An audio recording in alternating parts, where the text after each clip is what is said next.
Welcome back. Bulletin का बाकायदा आगाज करते हैं। Army chief general Syed Asim Munir ने कहा है कि जब तक माएँ अपने बच्चे पाकिस्तान पर निछावर करती रहेंगी, हमें कोई नुकसान नहीं पहुंचा सकता।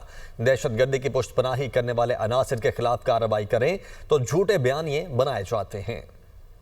Army chief general Asim Munir के दौरे बहावलपुर के दौरान तलबा से बातचीत। सिपा सलार ने कहा, पाकिस्तान अल्लाह पाक का अता करदा अनमोल तोहफा है जिसको अल्लाह ने बहुत सी नेमतों से नवाजा है। हमें कभी अपने अकीदे, असलाफ और माशरती अक़दार को नहीं भूलना चाहिए। Army chief general Asim Munir ने कहा, मुल्क की तरक्की के लिए हम में से हर किसी ने अपने हिस्से की शमा चलानी है और बिला वजह तनकीद के बजाय अपनी तवज्जो खुद की कारकर्दगी और फराइज पर मबजूर रखनी है। जब तक अजीम माएँ अपने बच्चे पाकिस्तान पर निछावर करती रहेंगी और ये कौम बिलखसूस नौजवान अपनी अफवाज के शाना बशाना खड़े रहेंगे तो कोई भी हमें नुकसान नहीं पहुंचा सकता। आर्मी चीफ ने कहा, दहशतगर्दी के पीछे एक मुनज़्ज़म गैर कानूनी स्पेक्ट्रम है जिसकी पुष्टपनाही कुछ मखसूस अनासिर करते हैं। जब भी रियासत इन पर हाथ डालती है तो आपको इनके झूठे बयानियों की आवाज सुनाई देती है। अकोड़ा खटक धमाका, मुख्तलिफ दावियों से तफ्तीश जारी है। जराये के मुताबिक सीसीटीवी फुटेज तहवील में ले ली गई है। शहजादा फहद पेशावर से हमारे साथ मौजूद हैं। जी फहद,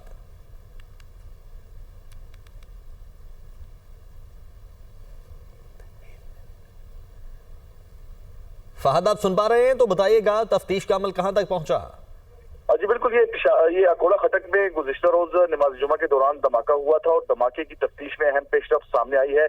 हसास इदारों की जानिब से तहकीकात जारी है और मुख्तलिफ जावियों से तफ्तीश की जा रही है। ये बताया जाता है कि खुदकुश बमबार के आज़ाद जो हैं JNA के लिए भिजवाए गए थे और उसके बाद अब बाकायदा तौर पर CTD के हवाले कर दिए गए हैं। CCTV फुटेज है वो भी CTD के पास है। ये बताया जाता है कि अब तक जो जख्मी जो है उनके बयानात कलम कर दिए गए हैं।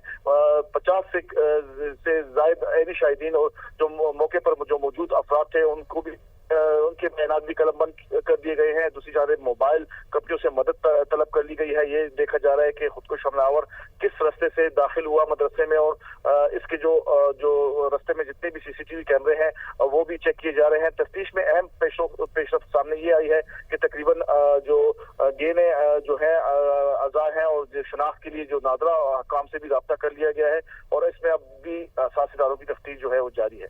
ठीक है, बहुत शुक्रिया आपका फहद। IMF वफ्द इक्तिसादी जायजा के लिए कल पाकिस्तान आएगा। ज़राए वज़ारत ख़ज़ाना के मुताबिक IMF के साथ इक्तिसादी जायजा मुज़ाकरात 15 मार्च तक जारी रहेंगे। पहले मरहले में टेक्निकल और दूसरे मरहले में पॉलिसी सतह के मुज़ाकरात होंगे। नेथन पोर्टर की क़यादत में 9 रुकनी वफ्द तकरीबन 2 हफ्ते पाकिस्तान में क़याम करेगा और IMF का वफ्द आइंदा माली साल 2025-26 बजट के लिए तजावीज़ भी देगा। IMF से रजामंदी की सूरत में ही तनख्वाहदार तबके को रिलीफ मिल सकेगा। वज़ारत ख़ज़ाना, वज़ारत तवानाई, मनसूबाबंदी, स्टेट बैंक के साथ मुज़ाकरात होंगे। FBR, ओगरा, नेपरा समेत दीगर इदारों और वज़ाकरात जो दीगर इदारे हैं और जो वज़ारतें भी हैं उनके साथ भी ये मुज़ाकरात होंगे, जबकि पंजाब, सिंध, खैबर पख्तूनख्वा और बलूचिस्तान से अलग अलग मुज़ाकरात होंगे। वज़ीर-ए-आज़म शहबाज शरीफ और बिलावल भुट्टो में कल इस्लामाबाद में अहम मुलाकात तय। मुलाकात वज़ीर-ए-आज़म हाउस में होगी। बिलावल भुट्टो आज इस्लामाबाद पहुंचेंगे। बिलावल भुट्टो हुकूमत से मुआहिदों और पार्टी तोहफ़्फ़ुज़ात वज़ीर-ए-आज़म के सामने रखेंगे। हुकूमत के इंतज़ामी मामलात भी ज़ेर बहस आएंगे और पंजाब में तरक्याती फ़ंड्स की अदम फ़राहमी समेत अहम मामलात पर बहस की जाएगी। मुस्तफ़ा आमिर कत्ल केस से जुड़े मनशियात फरोशी के नेटवर्क से मुतालिक आपको अपडेट करें तो स्पेशल इन्वेस्टिगेशन यूनिट CIA ने 2 निजी करियर कंपनियों से राबिता कर लिया है। ज़राए CIA के मुताबिक दोनों कंपनियां अपने फोकल पर्सन मुकर्रर करें। मुकर्रर करदा नुमाइंदगान पुलिस की करियर कंपनियों के जरिए मनशियात की स्मगलिंग की तफ्तीश में मदद करें। कुरियर के जरिए मनशियात इस्लामाबाद और लाहौर से कराची भेजी जाती थी। बताया जाए कि इस तमाम अमल में कुरियर कंपनी का स्टाफ किस हद तक मुलविस है। अभी आपको बराह रास्त ले चलते हैं। राना सनाउल्लाह तकरीब से खिताब कर रहे हैं। किया तो 93,000 लोगों ने एप्लीकेशन दी और 93,000 में से जिस तरह से अरोड़ा साहब ने बताया कि 50,000 को दे रहे हैं और आगे जो है वो 75,000 का ऐलान हुआ। इंशाअल्लाह ताला वो वक्त भी आएगा कि इस किस्म की एडवर्टीजमेंट होगी। मदद के लिए 75,000 लोगों के लिए फंड्स होंगे, लेकिन एप्लीकेशन जो इससे कम होंगे। लोग खुद जो है वो इस काबिल होंगे कि वो बाइज़्ज़त रोज़गार कमाएं और बाइज़्ज़त तरीके से जो है वो अपना जो है वो गुजारा करें। मैं आखिर में दोबारा रमेश सिंह अरोड़ा साहब का शुक्रिया भी अदा करता हूँ और उनसे ये गुजारिश करूँगा कि आप यकीन करें कि हमारे यहाँ फैसलाबाद में हर हलके में आप लोग जो है वो किस तादाद में बैठे हैं कि आप जो है वो वहाँ पे फैसला करने की पोजीशन में हैं। और हमारे 2-3 हलके तो ऐसे हैं जहाँ पे बहुत बड़ी तादाद है, उसमें मेरा हलका भी शामिल है। तो आप इसके ऊपर खुसूसी तवज्जो दें, किसी रोज़ आप यहाँ पे आएँ, वक्त निकाल के हमारे जो पार्लियामेंटेरियंस हैं उनके साथ मीटिंग करें और जो फंड्स आपको अवेलेबल हैं उनमें से बड़ा हिस्सा जो है वो फैसलाबाद का जो बनता है वो आप फैसलाबाद को दें। आपको अगर मज़ीद फंड्स की ज़रूरत होगी तो मैं आपके साथ मिल के चीफ मिनिस्टर साहब से सिफारिश करूँगा और आपके फंड में इजाफा करवाएंगे। आप तमाम अहबाब का बहुत शुक्रिया, बहुत मेहरबानी। Thank you. कि वो ज़्यादा देर वहाँ पे होल्ड नहीं कर सकते, तो उनको ज़रूरत है कोई लेजिटिमेट लोगों की कि जो आके सड़क बंद करें।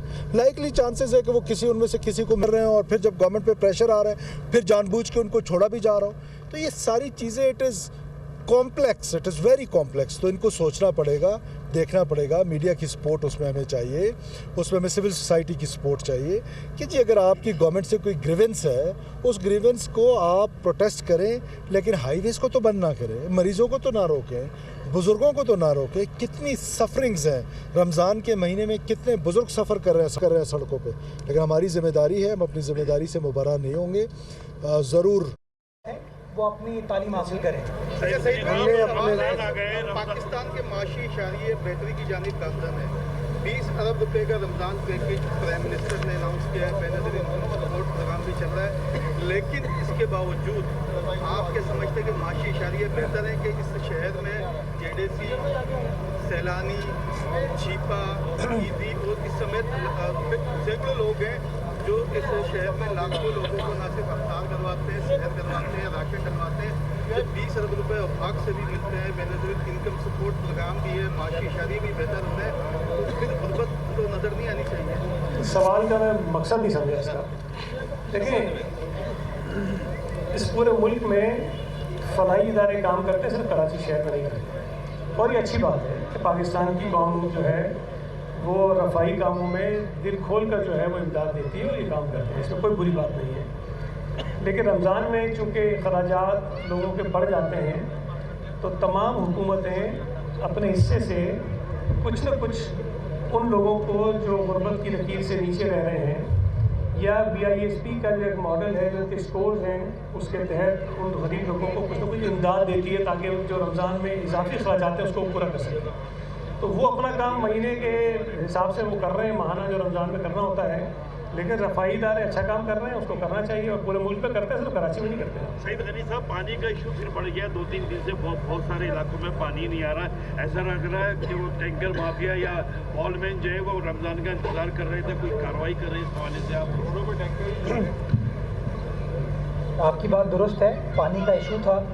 वो बुनियादी तौर पर इशू इसलिए आया कि शहर के अंदर कोई 12 मकामात पर बड़ी बड़ी लीकेजेस थी जिसको हम एड्रेस नहीं कर पा रहे थे क्योंकि पानी बंद करना पड़ता है आपको 3 दिन के लिए। तो हमने एक रिस्क लिया कि रमज़ान से पहले सप्लाई के इशूज़ को बेहतर बनाने के लिए उन 12 मकामात के ऊपर जो तसीह काम करने की ज़रूरत है वो काम किया जाए। वो हमने बर वक्त काम को मुकम्मल कर लिए और सप्लाई इस वक्त नॉर्मलाइज हो चुकी है। इससे तकरीबन कोई 10 MGD यानी कि 1 करोड़ गैलन डेली का पानी जो हम ज़ाया कर जाते थे वो अब ज़ाया नहीं होगा, वो पानी हम बचा पाएंगे, नंबर 1।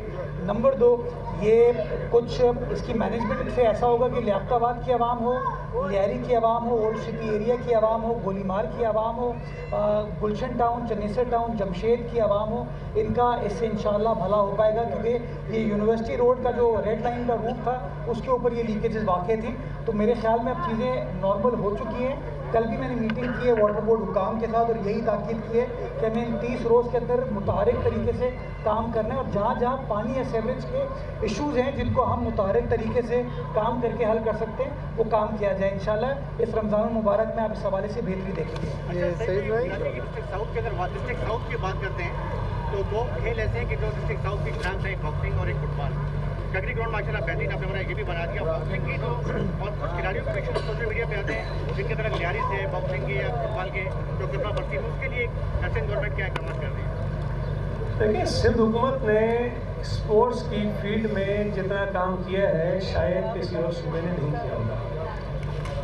सिंध हुकूमत वाहिद सूबाई हुकूमत थी जो पाकिस्तान हॉकी फेडरेशन को ग्रांट देती थी सालाना, हालांकि उसको वफाकी हुकूमत देना होता था, लेकिन सूबाई हुकूमत जो है वो ग्रांट सालाना देती थी पाकिस्तान हॉकी फेडरेशन को, हर साल देते हैं। और वो इसलिए कि हम समझते हैं कि हॉकी हमारा कौमी खेल है, लेकिन उसको नज़रअंदाज किया जाता रहा है। हमने जितने एस्ट्रोटर्फ